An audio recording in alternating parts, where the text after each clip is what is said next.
Hello my beautiful collective, welcome to my channel. If you are an OG, welcome back to my channel. I'm Miss POMMY, a psychic tarot reader and Reiki healer who has dedicated her psychic abilities to helping you reach your highest level of being. So today I want to have a little chat with you guys about what is tarot, because I know a lot of you were confused when I came on here on my channel and announced that I'm now going to be reading tarot. A lot of you were like, what is this tarot? Next thing you see a bunch of cards on my channel and you had no idea what was going on. So I'm going to get into what is tarot and why is it relevant in your everyday life. But before we get into all of that, I want to let you know that I am on TikTok. I have been filming week ahead readings on TikTok.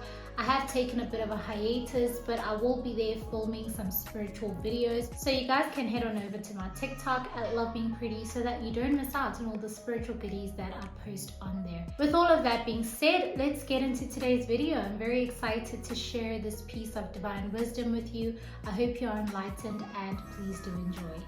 What is tarot? Tarot is a spiritual tool that we use to read the energy of your being. What am I talking about when I say your being? So as a human being, all human beings, we have our physical body, right? This is the body that we can feel, that we can see, that we can touch. But you are way more intricate than that. So you consist of 4 bodies in total. What? Yes, you consist of your physical body, your emotional body, your mental body, and your spiritual body. Now let me break it down for you. So your physical body is the body through which you experience your environment, okay? This is the body that you live in, that you can do things, that you can take action with, all right? Your physical body has energy. You know this, you're able to move, do things. It has energy. Now the energy of your physical body is the lowest out of your 4 bodies that I just mentioned, okay? So then, when I say above the physical body, I'm talking energetically. Above the physical body, you have your emotional body. Now, this is the body that you experience your emotions through, okay? This is the body that governs how you react to situations and how you relate to your physical environment, okay? Above the emotional body, we have the mental body, all right? This is the body that governs your thought processes, your belief systems. This is the body that governs how you communicate and how you process information from your physical environment, okay? This is the body that governs the visions and dreams that you have, where you can visualize things internally before you birth them onto the physical plane. And then we have the spiritual body, the highest level of your 4 bodies. The spiritual body governs your connection and interaction with the divine realms, okay? Which brings me now to the next section. What are these divine realms, POMMY? So the divine realms are divided into 4 once again. First of all, please know that 4 is the number of foundation and stability when it comes to numerology. Numerology plays a huge part in tarot, but I'm going to get into that later on. So we have 4 realms, okay? 4 realms that govern your life and existence here as a human being on this plane of existence. The first realm is the physical realm. This is your physical environment, the realm that you can see, touch, smell, taste in. This is your physical realm. And then we have the ancestral realm. This is the realm that consists of all the souls that have walked a physical journey here on this plane of existence, right? It consists of entire lineages. It is incredibly vast. There are millions of souls that come before you within your lineage and that comprise the ancestral realm. The third realm is the angelic realm, okay? This is the realm of all the angels, the legions, archangels, you name it, okay? So this is the realm where all the angels are in their entire hierarchy, because there's an entire hierarchy also in the ancestral realm. There's a hierarchy, okay? And then the final realm is the astral realm, which is also referred to as the heavenly realm. Okay, so that is the realm that consists of all the higher entities that govern all the other realms, including the physical realm. Okay, so the physical realm resonates at a particular energy level, which is lower than that of the ancestral realm. The ancestral realm resonates at a particular energy level that is lower than that of the angelic realm, and the astral or heavenly realm resonates at the highest frequency. All right, so these realms are the ones that help to govern your life here on earth, your journey, because these realms know a lot about you. These realms know a lot about your soul. They can see your entire Akashic record. Your Akashic record is the record of your soul, where your soul has been, what your soul is doing here, what lesson is it here to learn, what experience is it here for, and where is your soul going. They can see all of that. They see the greater scheme of things. So they help you to ensure that you live out your purpose and that you align with where your soul is supposed to be. Okay, so all these four realms work together to help you literally live your best life. Okay, now you may be asking, how does the physical realm do this? The physical realm consists of what we call light workers, such as myself, people with psychic gifts. Firstly, know this, everybody has psychic abilities, because you need a psychic ability, that's sixth sense, in order to survive on this plane of existence. Okay, we also call them instincts. So everybody has psychic abilities, but certain humans have psychic gifts. Okay, and those gifts allow them to serve as a bridge of communication between the higher dimensional realms, which are the three realms: ancestral, angelic, and astral or heavenly realm. And they are able to communicate messages from the divine realms to the physical realm. Okay, so those are people with a spiritual or psychic gift, such as myself. All right, now before I get more into what is tarot, I want to just add this. There are many people who read tarot, and there are tarot readers who are self-taught and who have no psychic gift. Okay, obviously it's up to you to discern and decide who you want to get a tarot reading from. But when you are looking to book a tarot reader, I personally advise that you book a reading with a reader that has a psychic gift, because they will not give you a reading only based on the fundamental meaning of the card. They will also give you messages from the divine realms that come through. Okay, so you are sure to get a holistic reading rather than get a reading that won't help you much going into the future, because it doesn't have the divine wisdom from the divine realms. Okay, super important. So basically how this works is that the three higher dimensional realms, this is your ancestral realm, your angelic realm, and the astral realm. They communicate divine messages to the light worker that can connect with them, that can communicate with them in order to give you answers with regards to what is going on energetically in your four bodies. All right. All right, so we are the bridges of communication between you and the physical realm and the higher dimensional realms, the three higher dimensional realms. Now, how does the process work? How are we able to even get these messages from these cards? Let's get into that. So earlier I mentioned that the tarot cards have a fundamental meaning, and then the divine builds on that meaning through our psychic gifts, or the psychic gifts of the light worker. Okay, so each tarot deck, this is my tarot deck that I'm using today, they are divided into two sections, which we call arcanas. Okay, so they are divided into the major arcana and the minor arcana. The major arcana are the cards that represent 21 significant events that occur and affect your four bodies. All right, they usually have a numerical, a Roman numerical. So there we have XX, this is 20, the number 20. And as you can see over there, we have judgment. Okay, I hope you guys can see that. We have judgment. Okay, so this card would represent the major event of a spiritual awakening, discovering your soul's purpose here on this plane of existence, just awakening to your soul's path, or what you're meant to do on this plane of existence. So it really depends on your reading and which of your 4 bodies is in question or is affected. So let me make an example. The Judgment card comes up and I can see that the focus is on your mental body. So then the Judgment card would be telling you that you have to make a judgment in this situation. Okay, it has to come from you. You have to make the decision. You have the decisive power. Trust your judgment type of situation.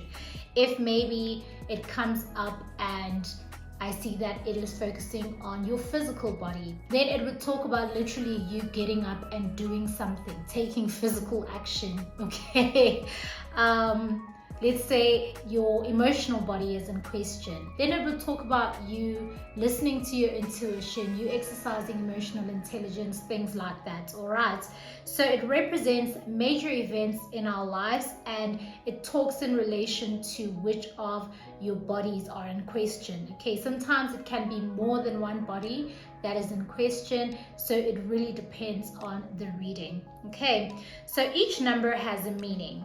Each number has a meaning, and I'm going to get into the number meanings just now.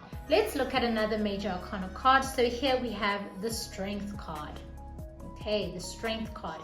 So once again, we have the Roman numerical here, and then we have the description of strength and the illustration. Another thing I want to tell you guys, there are illustrations on the cards, as you can see. So these illustrations are obviously a creative effort from the author of the deck, and you can get loads and loads of messages from the illustration. Now, the way my divine team works is they focus a lot on numbers and your 4 bodies, okay, and then they just come through with the messages, and I'm listening, relaying, they're popping images in my head, I'm seeing whatnot. So I don't heavily rely on the illustrations, but there are tarot readers who really get amazing insights from the illustrations that are depicted. Okay, so we have the Strength card here, and this is the Roman numerical of 8, right?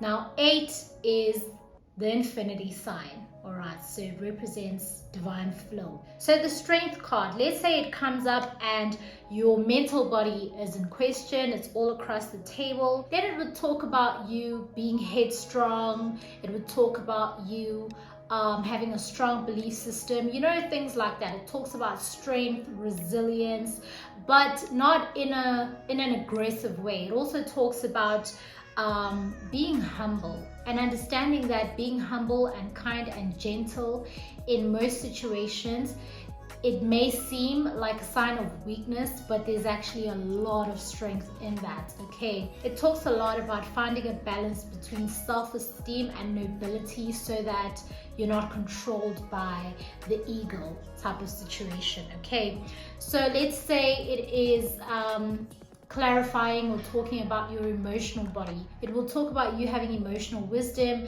It will talk about you being strong because you've been through emotionally taxing situations and they've brought a lot of wisdom and lessons. Okay, it talks about you having strength and having the ability to trust your emotions because you are an emotionally wiser person due to the experiences that you've gone through emotionally in love and relationships, in partnerships, in work relationships, etc. Okay, so just an example. All right, before we get into the minor arcana, let's talk about the numbers, because they are very, very important, very significant in the minor arcana and the major arcana, but mostly in the minor arcana, for me at least. Okay, the divine communicates with numbers a lot. Okay, numbers are responsible for growth and evolution. all these technological advances that we have, it all starts with numbers. So they communicate a lot with numbers. Angels in particular communicate a lot with a series of repeating numbers.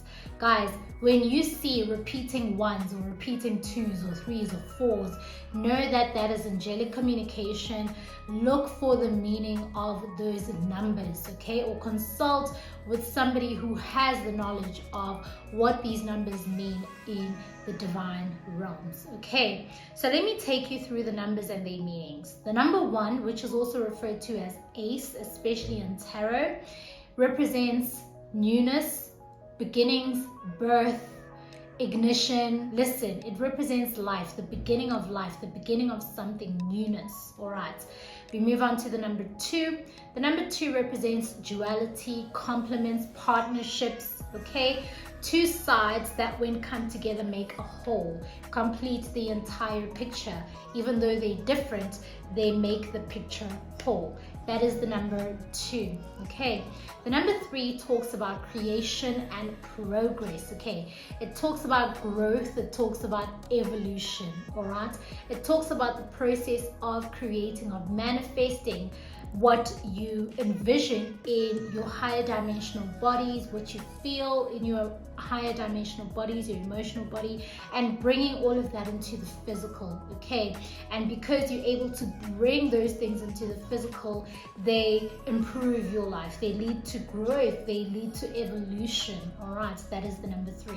The number 4 talks about foundations, solid foundations, things that are not moving, that are not going anywhere. They talk about structure, they talk about things that are stuck, that are there, that are firm, that are not moving, okay? That is the number 4.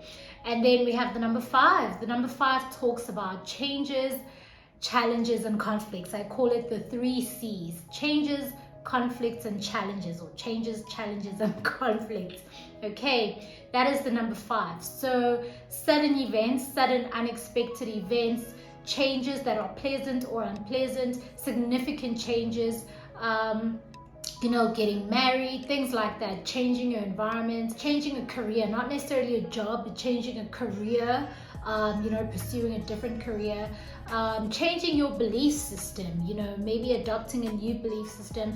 The number 5 talks about changes, it talks about conflict, okay? It talks about emotional conflict, it talks about things like wars, you know, on a greater scheme at least, and it talks about challenges, just challenges that you face along your journey on earth, maybe financial challenges, you know, things like that, health challenges, challenges in your relationships. That is the number 5. The number 6 talks about healing, replenishment, recuperation, restoration is the word that I'm looking for, and harmony, okay? So the number 6 represents calm after the storm, basically, all right? So things like seeking apologies, things like reparation, you know, rebuilding, things like that, that would represent the number 6. The number 7 talks about your reasoning ability. It talks about your discernment, your assessment, and reflection, okay? Thinking about your actions, thinking about the past, you know, remembering things, processing, reassessing, and reevaluating situations in your life. That would be represented by the number 7. The number 8 talks about personal power and increase. It is similar to the number 3, which talks about growth and manifestation and evolution. But the number 8 talks about increase, okay? So it talks about you being in a place where you have more than what you had before, okay? So the number 8 talks about personal empowerment, strength, power, confidence, self-esteem. It talks about increase. It talks about especially increase that puts you, that motivates you in a way. Okay, the number 8 talks about blessings coming in as well. Yeah, so for example, a wish coming true. A great example is experiencing an orgasm after sex. That would be represented by the number 9. Satisfaction and fulfillment, okay? Wishes coming true. And then we have the number 10, which represents completion, okay? Things reaching completion, final conclusions, achieving goals, for example, okay, certain relationships having come to an end, tough situations, changing for the better. That would be represented by the number 10. And then we have the number 0. And I chose to put the number 0 at the end because the number 0 represents being a part of the circle of life. It represents freedom. It represents a childlike attitude. It represents a very intricate relationship with the divine. That is the number 0. Okay, so with that series of numbers, then you go on to 11, and obviously that is the number 1 repeated, and 12 is the number 1 and 2. So then you put the two meanings together. New partnership. Okay, 1, the number of newness, 2, the number of partnership, 2, the number of compliments, 2, the number of duality. Okay, then you'd read the numbers like that individually when they are repeated. Your ancestors can also have a number that they communicate with to let you know that they are there and they are around and they are visiting you. My dad, my father, he passed on almost 2 years back, a year and a bit. He comes when the clock strikes 10:27, then I know and I see it. Maybe I'm constantly busy, but then I'll look at my phone and all of a sudden I see 10:27. Then I know that that is a nudge from my dad to say, hi, I'm just visiting, I'm just passing by. Okay, that is something that he communicated with me. All right, so ancestors can visit you at a particular time, a particular number, a particular date can be important. The time 10:27 that my dad visits me at, that is actually his birthday. 10 is the month of his birthday and 27 is the day of his birthday, the 27th of October. Or when I look at my microwave, that happens a lot. I look at my microwave and I see 10:27, I'm like, oh, Dad's here, hey Dad, and I keep it moving. Okay, so that is something that he communicated with me, that at 10:27 I come by and I say hi, and then I continue with my spiritual duties. Okay, all right, so with all of that being said, let's get into the minor arcana of the tarot.